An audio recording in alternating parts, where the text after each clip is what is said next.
大家好啊！今日真係好好天啊！布丁帶你哋嚟到差唔多發展成熟嘅高柏。第一集帶你哋去睇交通篇，帶你哋去點樣搭車、點樣搭巴士、點樣去泊車，同埋邊度搭 shuttle bus， 帶你哋去睇下啦。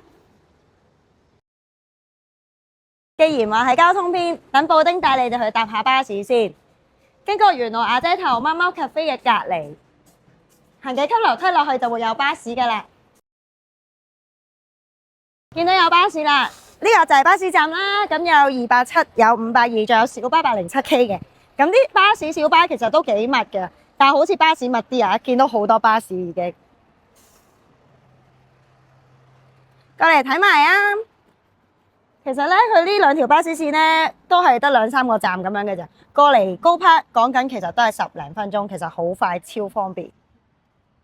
除咗有城巴嘅2條專屬巴士線之外，呢度仲有九巴嘅287號專線為你服務。一個禮拜7日都有車，包括小巴同埋巴士，可以等你每個禮拜都可以嚟到高柏玩啦。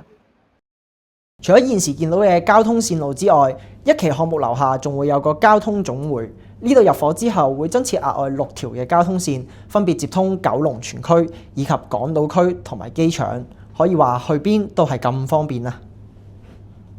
呢度就係西沙高柏 shuttle bus 上落站嘅位置，而且呢度星期6日仲會有啲特別嘅班次，可以俾你帶埋你嘅小動物一齊過嚟呢度玩添。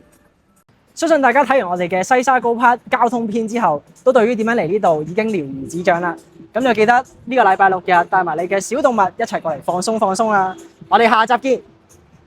我係住宅豪，我係布丁，每日帶你睇盡香港豪宅。上車。